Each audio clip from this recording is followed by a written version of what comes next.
Hi అండి, welcome to my channel వాహ్వరు. అందరూ ఎలా ఉన్నారండి? నేను చాలా బాగున్నాను. మీరందరూ కూడా బాగుండాలని మనస్ఫూర్తిగా కోరుకుంటున్నానండి. ఇవాళ వీడియో కొంచెం లేట్ అయింది, ఏమనుకోవద్దు. ఈ వీడియో ఏంటంటే ఇది నిన్నటి వ్లాగ్ అండి. వీడియో చూడగానే ఒక లైక్ ఇచ్చేసేయండి. మీరు ఇచ్చే ఒక్క లైక్ నా వీడియోని ఇంకొంతమందికి ప్రమోట్ చేస్తుంది అనమాట. అప్పుడు ఇంకొంతమంది నా వీడియో చూసి నా ఛానల్ని సపోర్ట్ చేసే ఛాన్స్ ఉంటుంది. తప్పకుండా సపోర్ట్ చేస్తారు కదూ. ఇప్పటి వరకు నా ఛానల్ని సబ్స్క్రైబ్ చేసి సపోర్ట్ చేస్తున్న వాళ్ళందరికీ చాలా చాలా థ్యాంక్స్ అండి.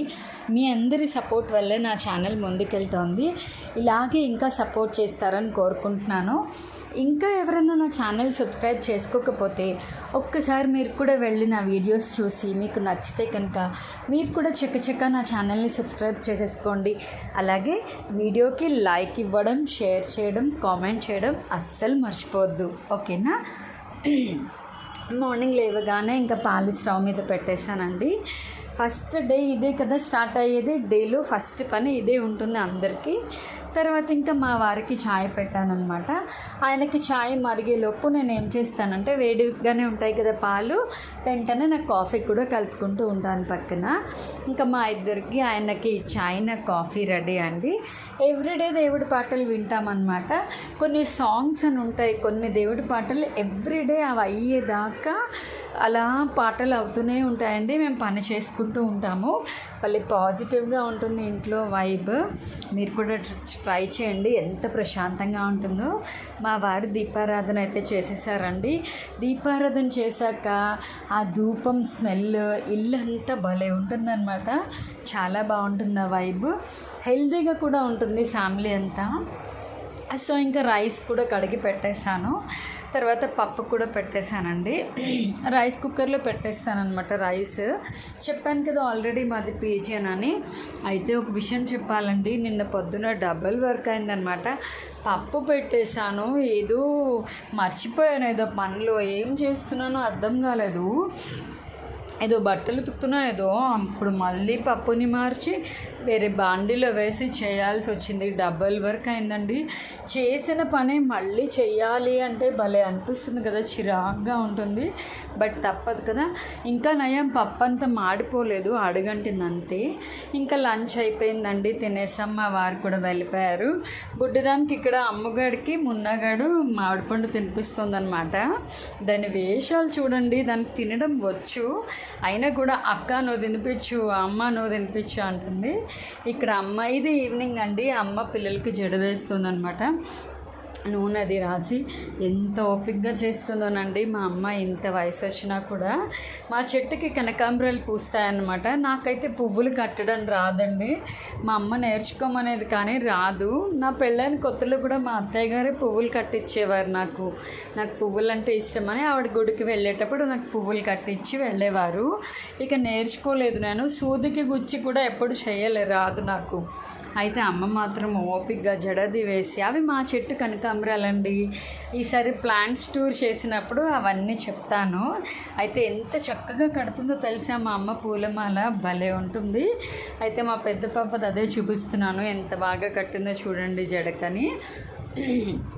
ఆ తర్వాత మా బుడ్డిదానికి కూడా, అమ్మ అదిగో చెల్లికి కూడా చూపించు అంటుంటే చూపిస్తున్నాను.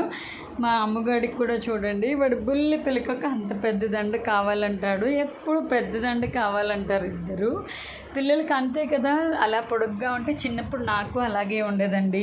మా పిల్లలకు కూడా నా పోలికే వచ్చిందేమో అనిపిస్తుంది. పువ్వుల దండ చిన్నగా ఉంటే కనుక దాన్ని సాగదీసుకొని మరీ పెట్టుకునేదాన్ని నేను జడకి. నాకు అంత పొడుగ్గా ఉంటే ఇష్టం అన్నమాట. సో దానికి కూడా చూడండి పైకి పెట్టుకుని కొంచెం సాగదీసుకుని పెట్టుకుందనమాట.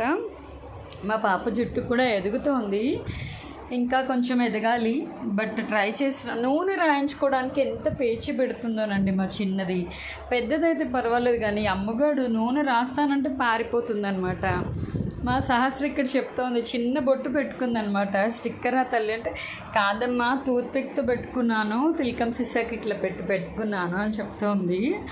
అబ్బో అన్ని ఐడియాలు వచ్చాయి అన్నాను అనమాట. తర్వాత ఇంకా నైట్కి ఏం చేశానంటే ముక్కల పులుసు చేశానండి. సాంబార్ వేరు, ముక్కల పులుసు వేరండి. దీన్ని ముక్కల పులుసు అంటారనమాట. తర్వాత చింతపండు కూడా నానబెట్టుకున్నాను.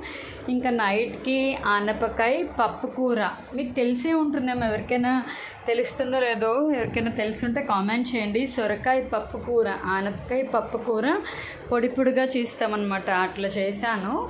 ముక్కల పులుసు దానికి కాంబినేషన్ అనమాట. ఆనపకాయ పప్పు, ముక్కల పులుసు కాంబినేషన్ అదిరిపోతుంది. మీ ఎవరికైనా తెలిస్తే కామెంట్ చేయండి. ఇంకా మొత్తం పప్పు అంతా వీడియో చేయలేదండి. ఇంకా తర్వాత ఏదో పనిలోకి వెళ్ళిపోయాను. మా ఆయన నేను కూర్చొని కాసేపు టీవీ చూడడము అలా సరిపోయిందనమాట. ఇంకా చింతపండు పులుసు అది పిసికేసి స్టవ్ మీద అయితే పెట్టేశానండి. మా పిల్లలకైతే ఎంత ఇష్టమో తెలుసా పులుసులు అంటే. మా వారైతే ఇదివరకు తినేవారు కాదు, ఈ మధ్యనే కొంచెం కొంచెం తింటున్నారనమాట. ముక్కల పులుసులని, సాంబార్ అని తక్కువ, కానీ ఇప్పుడు అలవాటు అయింది, ఇప్పుడు తింటున్నారు. ఇంకా అయిపోయిందండి. ఓ పక్కనేమో పప్పు అది ఉడికిపోతుందని చూపిస్తున్నాను. ఇంకా వీడియో కూడా తర్వాత ఏం షూట్ చేయలేదు. ఈ వీడియో ఇక్కడితో ఎండ్ చేసేసానండి. నేను ఎప్పుడు చెప్తాను కదా, నా వీడియోస్ కనుక మీకు నచ్చితే లైక్ చేయండి, షేర్ చేయండి, కామెంట్ చేయండి, సబ్స్క్రైబ్ చేయండి. పక్కనే ఉన్న గంట సింబల్ని టంగుమని కొట్టండి. నా వీడియో నోటిఫికేషన్స్ అన్నీ మీకు వచ్చేస్తాయి. అప్పుడు నేను పెట్టే ప్రతి వీడియో మీరు వెంటనే చూసేయచ్చు అనమాట. అలాగే ఎవ్రీడే మన ఛానల్లో లైవ్ కూడా ఉంటుందండి. నాతో మాట్లాడాలనుకుంటే కనుక ఎవ్రీడే లైవ్లోకి వచ్చేయండి ఆఫ్టర్నూన్. ఓకేనా? ఈ వీడియో అయితే ఇంతేనండి. మళ్ళీ నెక్స్ట్ వీడియోలో కలుద్దాం. అంతవరకు అందరికీ బాయ్ బాయ్.